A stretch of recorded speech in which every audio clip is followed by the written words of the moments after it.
אלפי ישראלים לומדים היום רפואה בחוץ לארץ, לא כי הם לא רוצים ללמוד בארץ, אלא כי בבתי הספר לרפואה בישראל פשוט אין מקום. אבל במקום לסייע להם, המדינה, כך הם טוענים, שמה להם רגליים. נגיד שלום לדוקטור משה כהן, מייסד המכינה ללימודי רפואה בחו"ל, שבעצמו עשה את התואר שיש לך ברפואה בבודפסט, נכון? כן.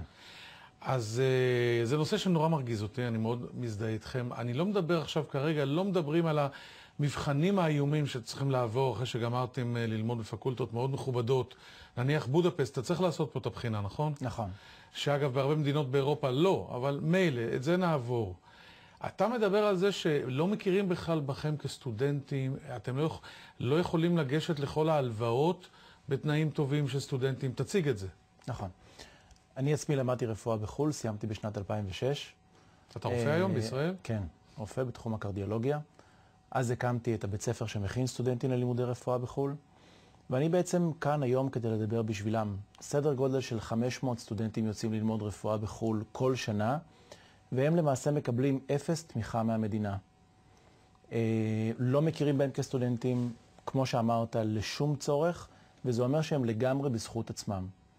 עכשיו, המדינה מצידה מרוויחה, כי היא מקבלת רופא ready-made שלמד בחו"ל וחוזר ועובד פה בארץ, והם עצמם מקבלים אפס תמיכה, שזה אומר שהם נשענים לחלוטין על עצמם, דרך אגב ללא שום אפשרות לעבוד, כי אין להם ויזת עבודה, או על ההורים.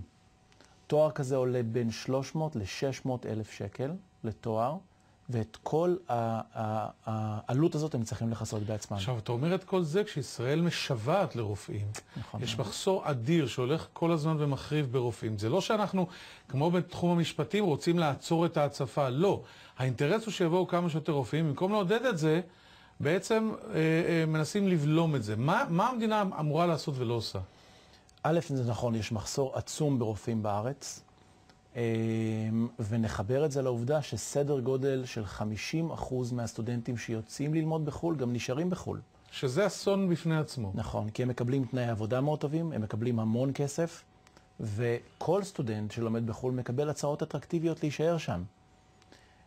סטודנטים למעשה חוזרים לארץ או כדי להיות עם המשפחה או מתוך ציונות. אבל כשהסטודנטים חוזרים לארץ, הם חוזרים עם חוב של 500,000 שקל שהם צריכים לחסות, ומאוד קשה לחסות את זה ממשכורת של רופא. אז מה יכול להיות פתרון לזה מבחינת המדינה? מה הייתם רוצים שיקרה? א', הדבר האובייס לבוא ולהכיר באותם סטודנטים כסטודנטים, עם הקלות בביטוח לאומי, עם הקלות בשירות מילואים, עם כרטיס סטודנט שייתן להם לצורך העניין. מי שלומד בחו"ל, ממשיך לשלם ביטוח לאומי כאילו הוא חי בארץ, נכון.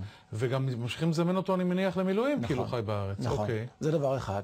והדבר השני, לעשות מה שכל מדינה מפותחת אחרת עושה, לתת הלוואות סטודנטים בתנאי החזר נוחים. אנחנו את אותה פעילות עושים גם בסקנדינביה וגם בארצות הברית. סטודנטים סקנדינביים ואמריקאים מקבלים מימון מלא, מקבלים הלוואות בתנאים מאוד נוחים ללימודים, שחלק מההלוואות האלה הם ללא החזר, הם במימון.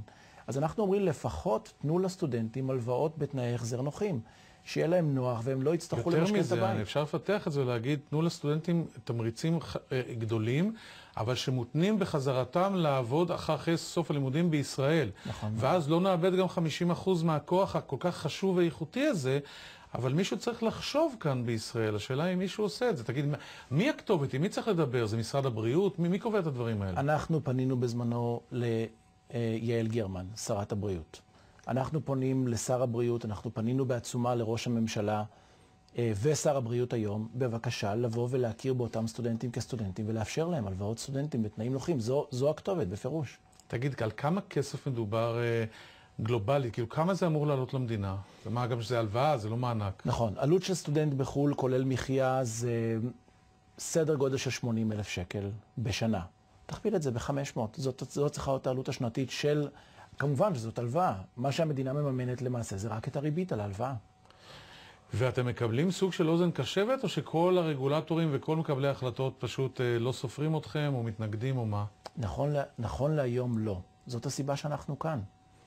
לבוא ולהשמיע את הקריאה הזאת, כדי שכן מישהו ישמע וכדי שכן מישהו יעשה. נכון שזה לטובת הסטודנטים שהולכים להגשים את החלום, אבל זה קודם כל לטובת המדינה. מה עמדת משפט ההסתדרות הרפואית? יש, כמובן שהם תומכים. כמובן, זה גם לאינטרסים שלהם, אבל הם לא עושים מעבר לזה. תומכים אבל לא פועלים. נכון. טוב, הקייס שלכם מוצדק מאין כמוהו. תודה רבה לך על השיחה הזאת. תודה רבה.